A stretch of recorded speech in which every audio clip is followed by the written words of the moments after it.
Christ.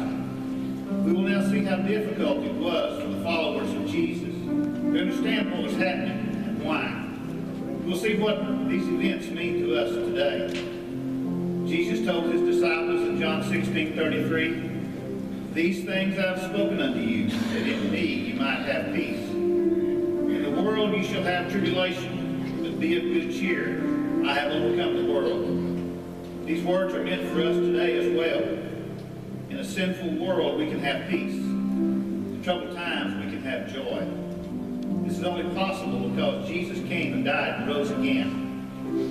So today, as we come to worship and celebrate, let's do exactly what Jesus instructed us to do. Be of good cheer. I have overcome the world.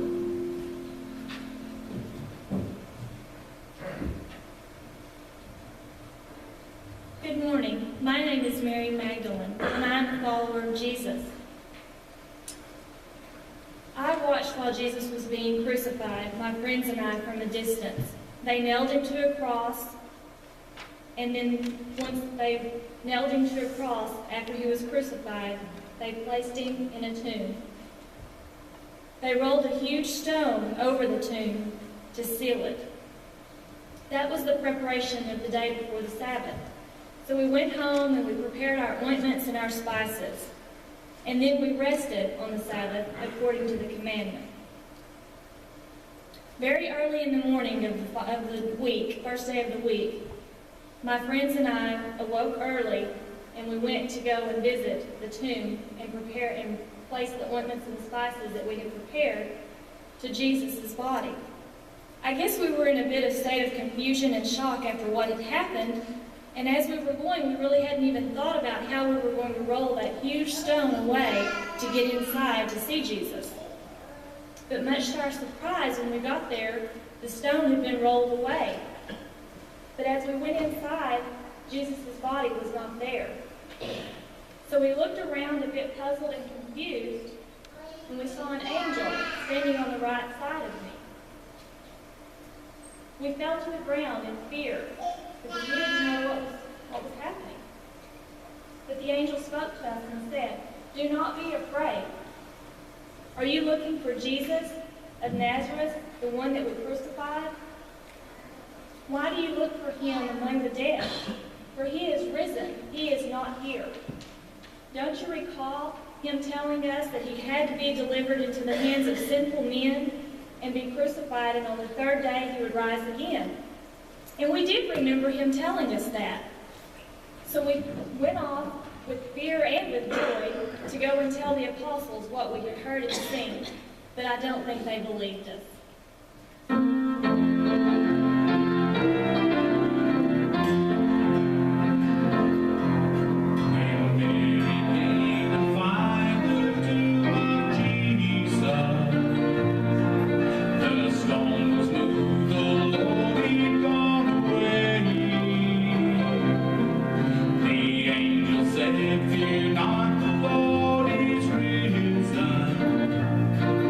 Christ, he believes.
Hello, I'm Simon Peter.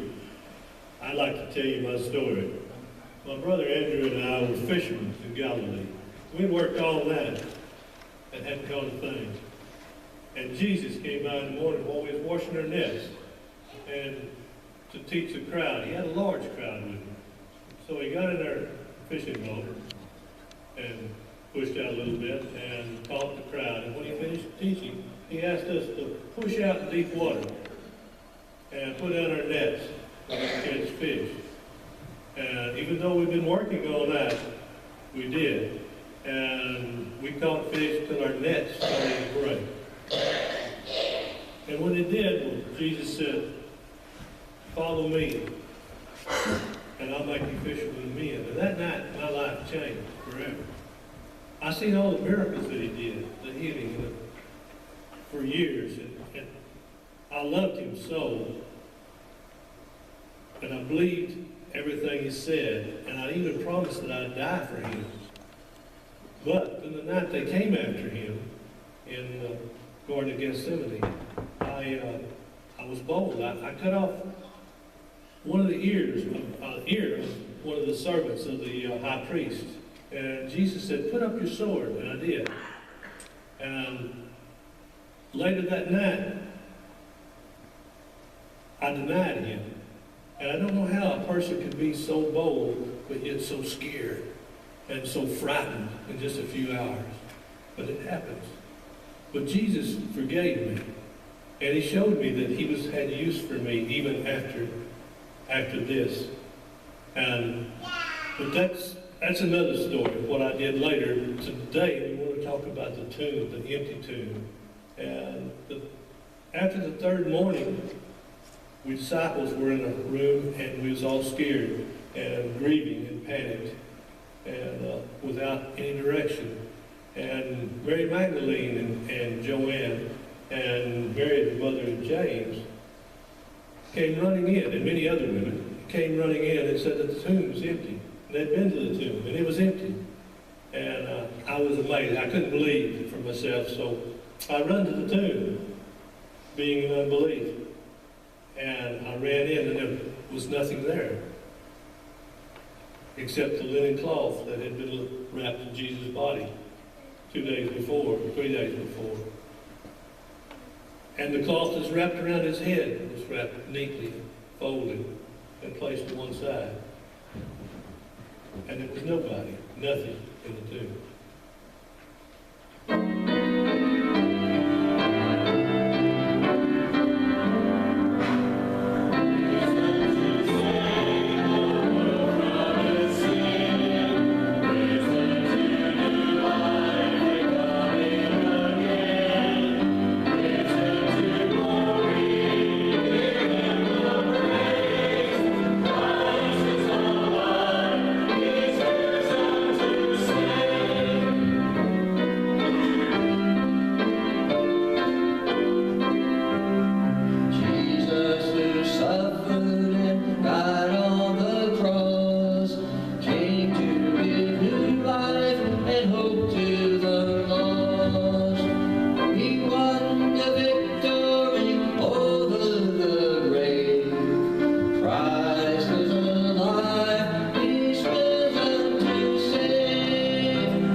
My name is Cleopas. I am a follower of Jesus of Nazareth. I had believed that Jesus was the promised one who would come to redeem Israel. But our rulers condemned him to death and looked on, and we looked on while they crucified him. It was on the third day after this that we were on our way to Emmaus. We were filled with despair as we walked along while we were talking and trying to make sense of everything that was going on. As it happened, a stranger came along walking with us. He wanted to know why we were so sad and what we were discussing. We thought he must have just arrived in this area not to know all the things that was going on. So we told him how Jesus had been arrested and crucified, placed quickly in a tomb before the Sabbath day. We told him that there were even women that had been to the tomb and said that Jesus was alive. The stranger asked us then, he said, "Why don't you believe the Scriptures?" And he began with Moses, and he spoke to us all the way through the prophets and what they had said about the Christ that was to come. And the time went by so quickly as he was talking. And before you know it, we were in Emmaus. And it was toward the evening, and the man thought he might walk on, and we asked him if he would spend the evening meal with us, and he agreed. When we began our meal, he took the bread, he broke it, and he blessed it, and he gave it to us to eat. And that's when our eyes were open, and we recognized this man was Jesus. He was with us, and he was alive. So we quickly hurried back to Jerusalem and found the 11 and told them all the things that had been going on and what we had seen, and that indeed Jesus had risen, and he was alive.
My name is Thomas.